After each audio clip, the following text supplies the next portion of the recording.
President Trump is giving House Republicans a blunt warning: pass tax cuts or lose next year. It happened during a conference call between the president and the GOP. I actually think they're going to lose next year no matter what, because I think that's their president. That's not an equation. Their president has a 37, 38% approval rating. I don't think it's related.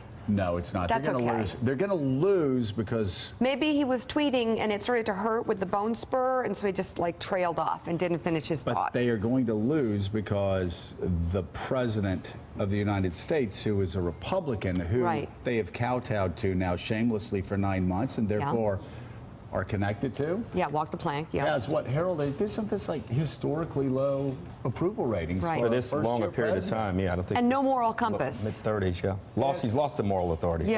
Oh, good Lord. 8 lies a day. I understand, Mark Halperin, that the generic ballot test is skewed really in a big direction for the Democrats. Something like 52 to 37, 38%. I've never seen it so bad for any party as it is for the Republicans right now under Donald Trump. And Democratic fundraising in the House races in particular is going quite well. Well, and there is. And they're not even doing anything right. Funding problems, actually, they're not. Then there's the Republicans are having trouble funding problems, and then I think, Richard, this weekend I saw that that Congress has its lowest approval rating in quite some time, down to 14%.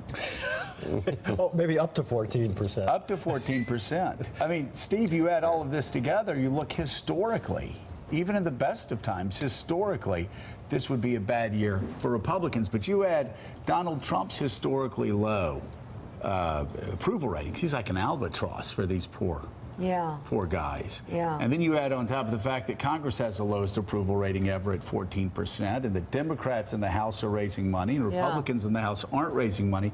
And you have Steve Bannon going out, actually getting people that have been convicted and sent to jail to run for Congress, and he's trying to get the worst of the worst to run against Republicans.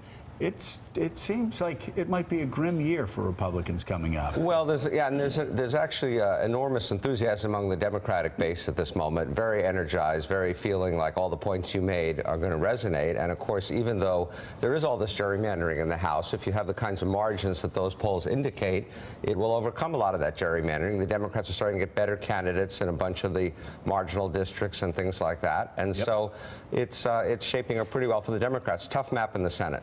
The Republicans, there's a tension, obviously, between worrying about getting primaried and appealing to anybody in a general election. And everything the Republicans have done up to now has been tilting in the direction of worrying about primaries. And the question is whether they're ever going to make a pivot.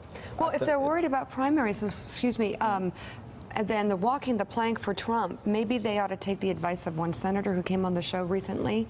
When constituents say it feels like the president has lied to us, maybe they should say, no, he's speaking in hyperbole, and that will make everything better. Is that possible? That's a strategy. That's one way to look at it.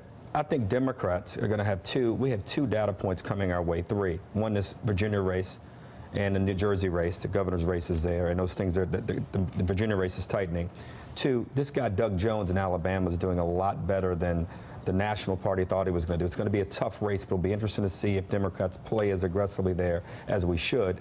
And three, Ross Douthat, I think I'm pronouncing his name correctly, the columnist for the Times. I thought he had a very interesting piece yesterday about what Democrats need to do. He talked about how inflamed the country is about, in a negative way, about Trump, but how we as Democrats better figure out a way to speak to that dissatisfaction and anxiety that voters are feeling. And if we're able to do that and compromise a bit on some of the things that we've campaigned so aggressively on, we might find ourselves in the majority. Because I think taking Trump on alone, as bad as these numbers are, I'm not convinced they translate into victories yet for us. However, I like the terrain and how it's setting up. We just got to make sure we are prepared to make that. Up well, but the Democrats still are clueless in how to reach a national audience. If you're a Democrat, it's got to be very, very disturbing for you. Mark, though, there are usually off-year elections. You're not really sure, especially off-year elections. You're not actually sure how much of an impact they have. But boy, that Virginia governor's race has always been, or has been a bellwether many, many times. It certainly was in 2009. It certainly was in 1993. I've got to say, if Republicans win in Virginia, that's a political earthquake. if Democrats win in Alabama, that obviously is a political earthquake. I don't expect that to happen in Alabama. Just saying, if it does, that's an earthquake. But if Ed Gillespie wins in Virginia, make no mistake, that is a political earthquake and a huge slap in the face. If Ed Gillespie, the Republican, wins that race, it'll be more demoralizing to Democrats than the loss of that Georgia special House race. It will be extremely demoralizing, and you've seen President Obama go in and lots of support Terry McAuliffe putting his legacy on the line. Republicans that'll get a lot of attention, but they are staking everything on the midterms on passing tax reform and tax cuts. Right. And you're seeing the mind focused a lot more between the White House and congressional Republicans on this than they were on health care, because they literally believe that this is a binary thing. If they do not pass tax reform and tax cuts, they acknowledge they will be wiped out in the midterms. But Gene, if you already have Bob Corker against you, because Bob Corker talked about how tax reform is going to be harder than health reform even before Donald Trump started attacking him on Twitter. And then you have John McCain, who is going to be skeptical of this tax bill. You've got Susan Collins in Maine, who most likely will be skeptical of it. And I suspect Rand Paul and Lisa Murkowski as well. It's very hard to get to 50 in the Senate. It's always hard to get to 50 with this Senate, and I'm sure President Trump will play a constructive role. And he'll probably alienate more senators before we get done. Looking at the political situation, until the Obama years, basically you could count on the Virginia result of the governor's race going against the way the presidential race went the year before. It's after the year after the presidential race. Obama broke that chain with Terry, but with McAuliffe. But generally speaking, so you would expect the Democrat to win there, Ralph Northam.